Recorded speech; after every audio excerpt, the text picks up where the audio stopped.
The door was already open when he hit the landing. That was wrong. Someone inside was stealing time he didn't have. He didn't shout, didn't hesitate. 14 years old and already trapped in a room where walking away meant losing something forever. A man stood over his mother, knife low, smile high. Money scattered like it didn't matter who bled for it. "Wrong apartment, kid," the man said softly, like he owned the place now. His mother was on the floor, not screaming anymore. That was worse. Blood on her cheek, eyes locked on her son, begging without words. The knife shifted in the man's hand, not rushed, not nervous, comfortable. That's how Salvatore knew this wasn't a bluff. The man took a step closer, not to attack, to erase him. In that second, Salvatore understood something the streets never taught in school. If he turned around now, this moment would chase him for the rest of his life.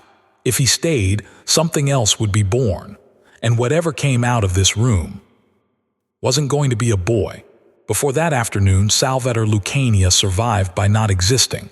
Lower East Side, 1911.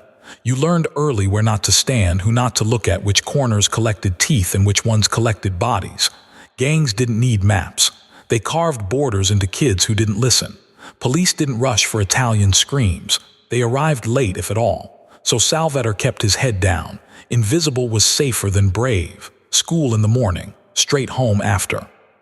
Help with laundry, homework by dim light, no trouble, no noise. He watched people instead of challenging them.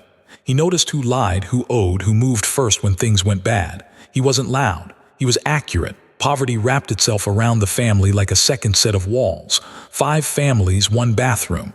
Winter that crept into bones. Summers that rotted food before sundown. His father fought for dock work with hundreds of other men.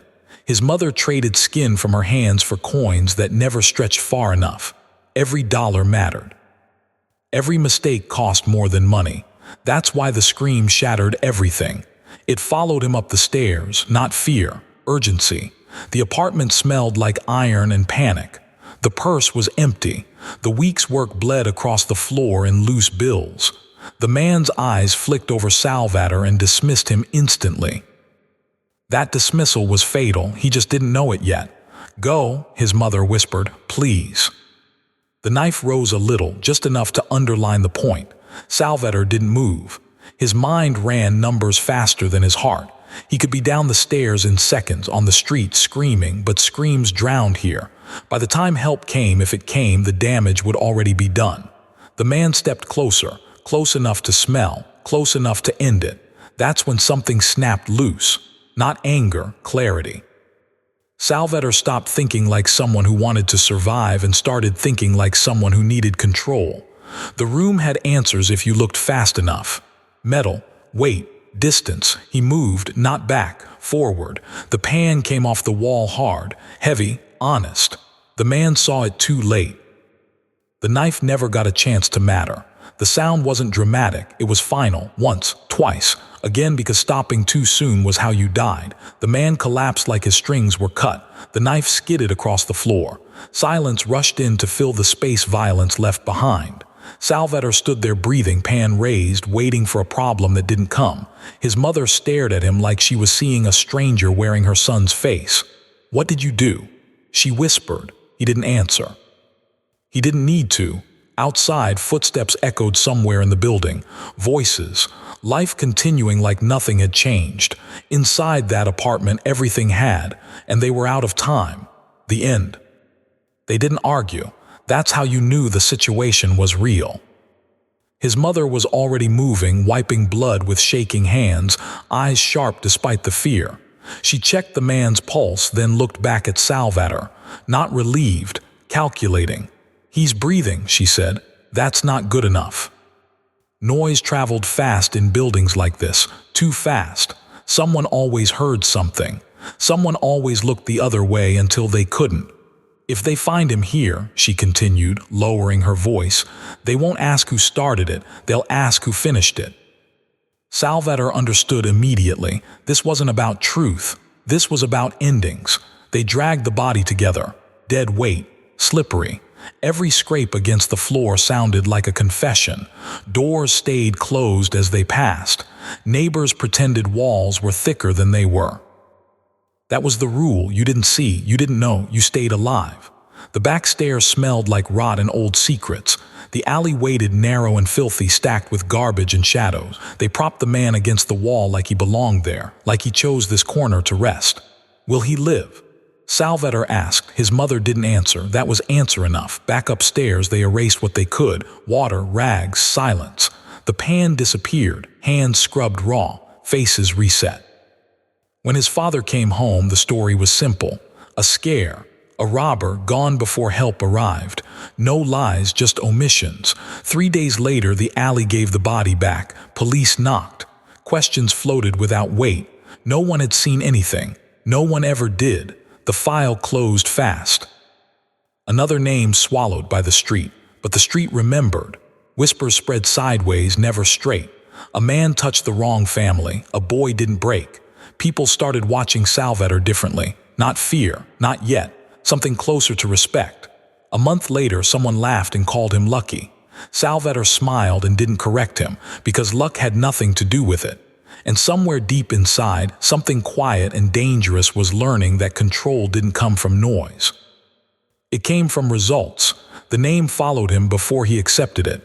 Lucky, they said, half joking, half careful. Lucky you didn't run. Lucky you didn't talk. Lucky the alley stayed quiet. Salvatore listened. Always listened. The streets changed their posture around him. Boys his age stopped bumping into him by accident. Older kids, the ones already half owned by men with real power, gave him space. Not because they knew exactly what he'd done, nobody ever said it out loud, but because silence like his only came from one place. Control. He didn't boast, didn't threat, didn't act bigger than he was. That would have been stupid. Loud men burned fast. Quiet ones lasted. His mother never brought it up again. Not the blood, not the alley, not the man. But sometimes late at night, Salvatore caught her watching him from across the room. Her eyes weren't angry. They were afraid. Not of what happened to her, of what had survived. The boy who used to come straight home was gone. In his place sat someone who understood leverage, who understood that fear moved faster than words, that people respected boundaries only after they were enforced. Salvatore went back to school, back to errands, back to helping with laundry. On the surface, nothing changed. Underneath, everything had. He paid attention now to how gangs operated, who collected, who paid, who talked too much and who never talked at all. He noticed how power shifted without warning, how alliances formed in shadows, how the smartest men rarely lifted a hand themselves. Violence wasn't the lesson. Violence was the punctuation. The real lesson was this. Once people believed you were capable of crossing a line, you didn't have to cross it again. The possibility did the work for you. That understanding settled into him quietly, like a weapon hidden under a coat. Years later, people would argue about when Salvatore Lucania stopped being a kid and started becoming something else. They'd point to gangs, deals, arrests, names that carried weight. They'd be wrong. It happened in a cramped apartment when a door stood open, a knife caught the light, and a 14-year-old decided that never being a victim again was worth whatever came next. And whatever came next was already watching him. Salvatore never asked forgiveness, not from God, not from his mother, not from himself, because regret was a luxury for people who didn't understand consequences. The neighborhood adjusted. That's what places like the Lower East Side did. It absorbed violence, measured it, then rearranged itself around whoever proved they could deliver it without collapsing. The story changed every time it was told, but the ending stayed the same. A man tried something. A family did fold. A body showed up where bodies usually did.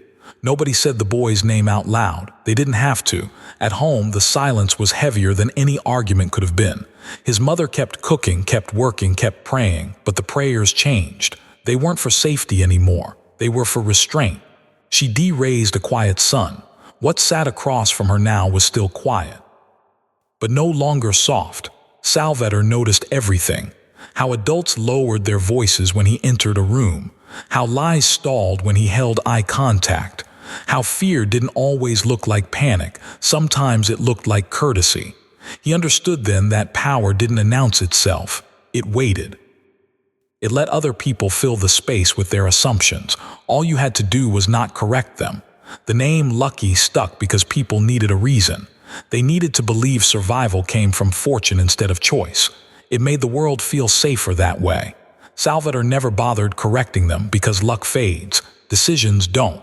Years later, records would be thin. Stories would blur.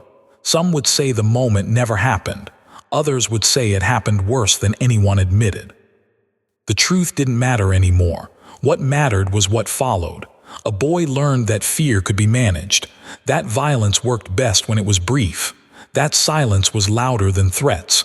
Those lessons didn't stay in that apartment. They traveled. They grew. They shaped how he moved, who he trusted, and how he built power without ever needing to raise his voice. The streets didn't create him. They revealed him. And everything that came after the rise, the control, the empire built on planning instead of noise, traced back to one locked-in moment where a child realized there was no safety in being small. Just choices. Some people have a lifetime to decide who they are. Salvador Lucania had 60 seconds.